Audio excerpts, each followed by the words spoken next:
Hello, it's Jonathan Swift, the Content Director of Infopro Digital's Insurance Division, with another Insurance COVID cast brought to you by Insurance Age and Insurance Post. And today we have the final word on the Insurtech 100, which was brought to you by Sonar and Insurance Post. So a final few interviews, and I'm delighted to say we're kicking off with the CEO and co-founder of Pi Insurance, John Swigart. John, hello. Jonathan, how are you?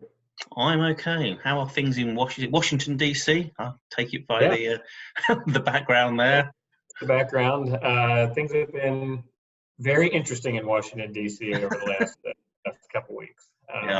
We're still working from home, not back in our office yet here, but there's been a lot of activity on the news and so forth in Washington DC.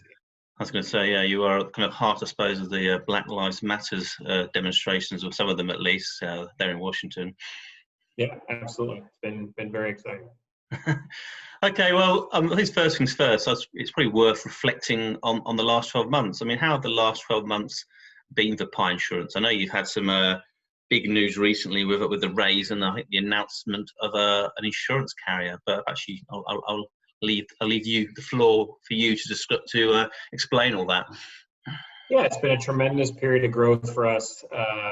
We're still a relatively young business. We were founded in May of 2017. So last month we just passed our sort of 3-year birthday. So that stretch of time in the last 12 months, we've gone from, we've expanded states. We're now in more than 35 states. We've grown premium volume tremendously from where we were at the beginning of 2019.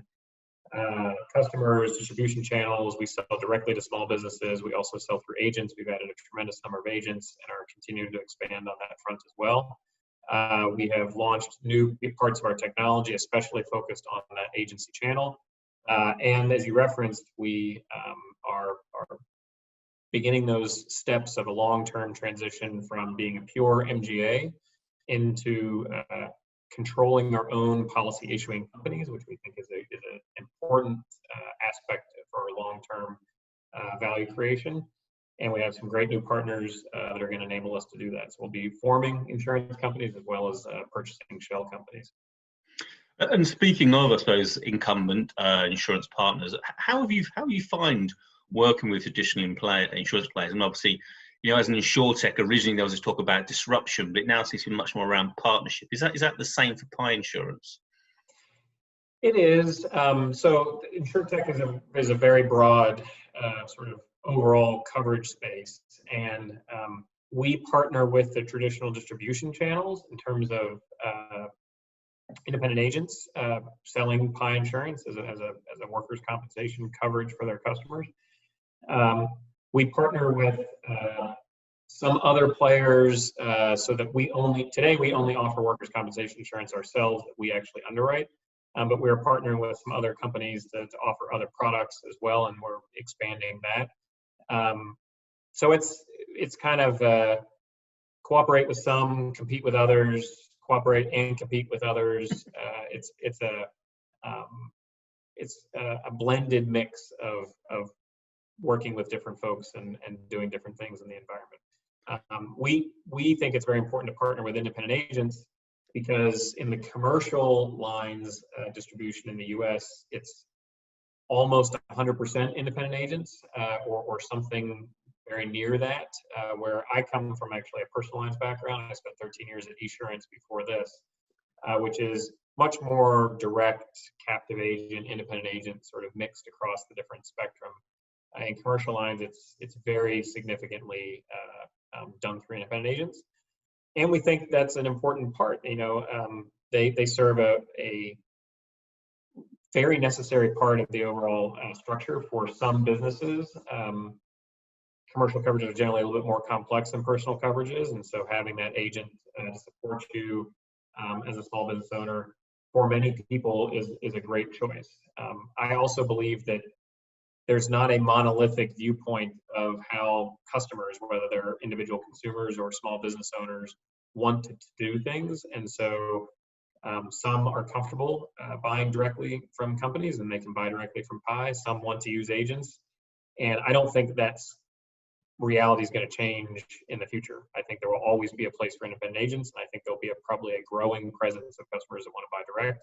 And we want to serve small businesses at both places. Can I ask, John? I mean, you've already referenced kind of COVID-19 or the current situation that we currently find ourselves in. How has Pi Insurance adapted during the pandemic, and particularly with your relationship to both your carriers and your agency base and clients direct and again through agents? Yeah. So we serve small businesses, and they're at the at the sort of cortex of the impact of this pandemic in terms of many of them being shut down and so forth. And so we have felt the impact through them, I would say. We had a very strong first quarter. We are actually continuing the strength in the second quarter. We're working very closely with our customers to give them payment leniency, to adjust payrolls midterm if they've had to lay off employees. We're trying to be very proactive. The key part from our perspective is that they keep their insurance in force. So workers' compensation is a required coverage, and it can be difficult to get if you let it lapse in terms of whether an insurance company will underwrite you and offer you a policy. And so we're working with our customers if they've had to lay off employees or furlough employees, reducing their payrolls to give them some breathing room on their premium and to reflect the fact that they don't have active employees or a business that's active at the moment, but still keep that policy in force. And so that's been important. We transitioned to work from home in mid-March in about 4 hours. So unlike most traditional insurance companies, we're relatively young, so all of our systems are modern, just built basically, all in the cloud. And our team members, we call them pioneers, are work from home enabled the minute they start with the company. So announcing to everybody on a Thursday evening, hey, you're all going to be working from home tomorrow indefinitely, just made sure they took all their laptops home. And so whether it's sales, customer care, underwriting, engineering, all those different parts of the business, we've been fully productive and fully operational since that time. And so that's actually, I think, benefited us to a certain extent with some of our independent agency channels, because those partners are able to also work from home when they work from home. So they can access all the systems that they need to work with us just through URL. And there doesn't have to be any sort of in-office firewall stuff that works. So that's been beneficial.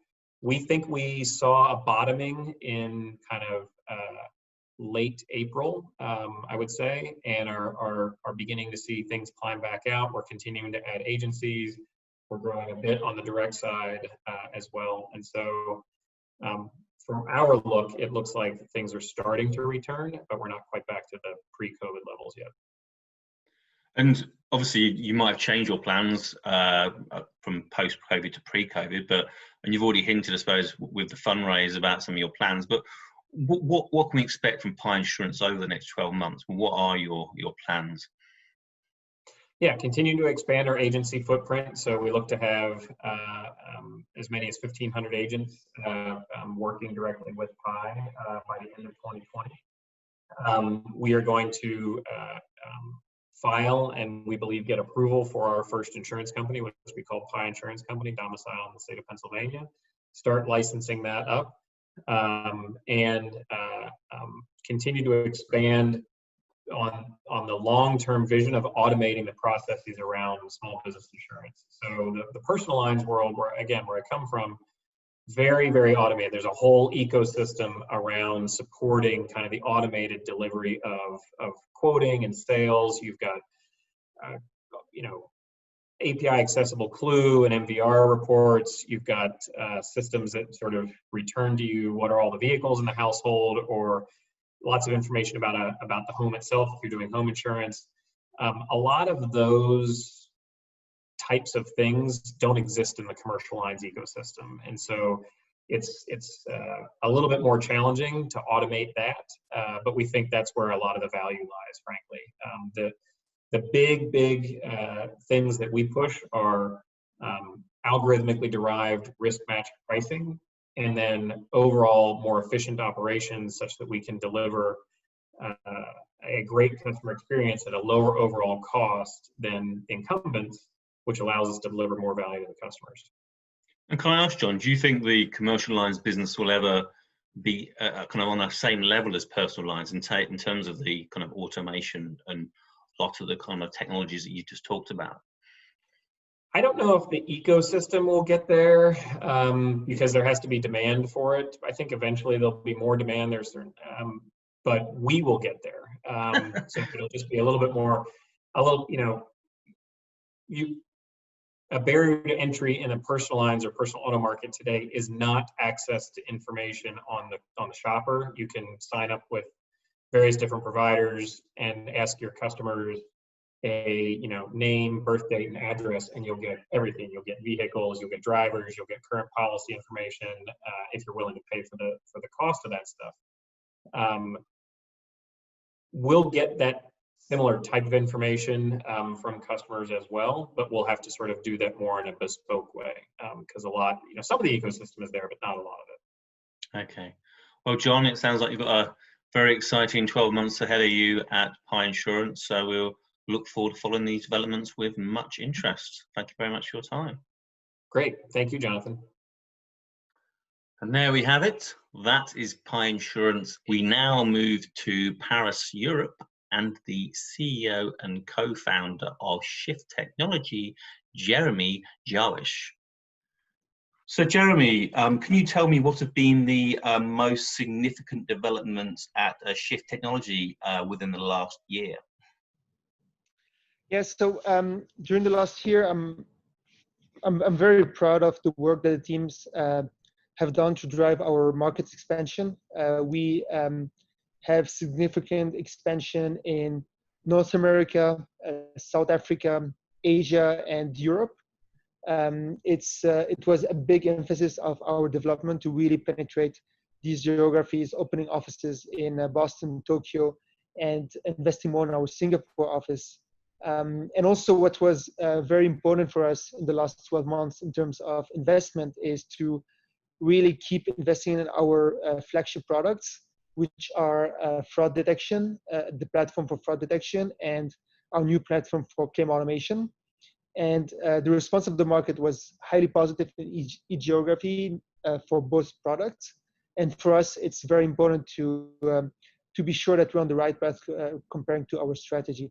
What's also very important is the new thing we've done in the last 12 months is creating new partnerships. This is the thing we didn't have in the years before. And I'm very proud of what the team achieved in terms of partnership with, we announced recently Accenture, Guidewire will have more to come.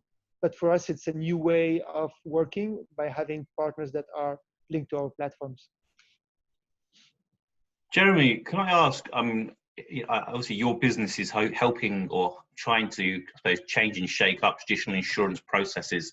How amenable has the traditional insurance sector been to accommodating your ideas at Shift Technology? Yeah, the exciting thing about what we do is that when we started it in 2014, it was a bet for us, going toward optimizing processes, helping and automating some processes, and improving the operation, reducing costs. And what's great is that our strategy got aligned with the need of the market, and carriers are more and more looking at technology and really embracing technologies to improve operation, reduce cost, have a greater customer's experience, which was not really an emphasis in terms of technology 4 years ago. So we have been very lucky to be at the right place at the right moment. And today, the strategy we had that is creating platforms that can help carriers to optimize processes, costs, and especially drive a good customer experience by detecting fraud that are usually jeopardizing processes, or even automating claims by having a 24/7 real-time response, accurate response, is completely aligned what customers today want to see and are investing in.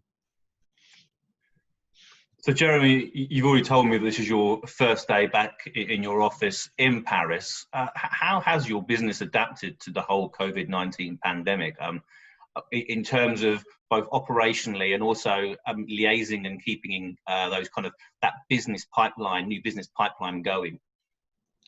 Yeah, it's I'm amazed by how we were able to adapt quickly to the situation, because it's I was completely against working from home, remote working, and it was something that everybody would joke about. Jeremy is so rigid, and when the situation changed, we adapt very quickly. So from in 24 hours, we decided that we need to be able to have everyone working from home, and we didn't wait until to have a more crisis situation. And so I'm very impressed by how the company had been able to adapt. I'm also very impressed by how the team were able to keep the close relationship with our customers, even being remote. We were doing a lot of on-site work, and being able to adapt everything remote was something that I was really impressed by. And also the other thing is, you can really see that the team is on a mission, because as soon as COVID hit, everybody will start thinking about what impact it's going to have in terms of fraud and claims. And very quickly, the team adapted to new types of fraud that are coming through COVID, and reacted very, very quickly, and already start monitoring and looking at trends that might come up, and already adapting our solution to the situation. Because there is a lot of talk that post-COVID there will be obviously a period of economic downturn, and periods of economic downturn are often linked with an increase in fraud. Is that something you are ready for at Shift Technology?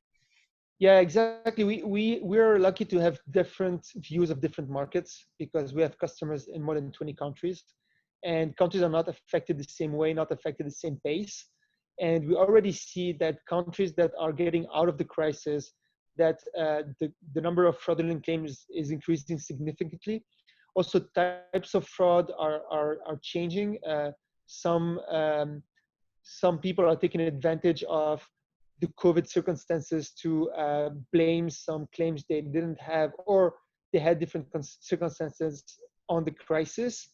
Of course, it's not everyone, luckily, but you can see an increase in fraud. And thanks to the work that the team have done, we're able to control that, to react fast. But as for us, it's we've been created in 2014, so it's the first crisis we're seeing. It's quite impressive how the behavior of the market can change that quickly in terms of fraud. So finally, Jamie, can I ask, in terms of the to-do list, the next 12 months, what can we expect from Shift Technology in the next year?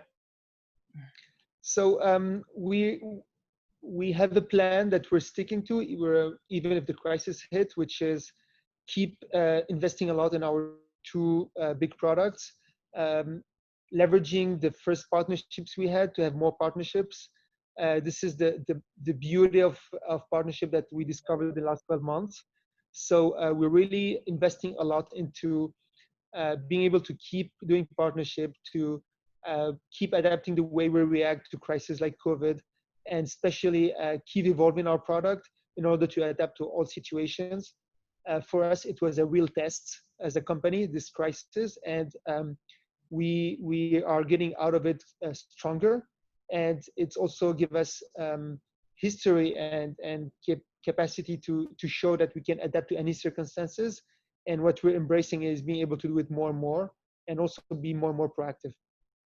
Can I ask, Jeremy, when do you expect to be joined by your colleagues in your office there? So we're working on it.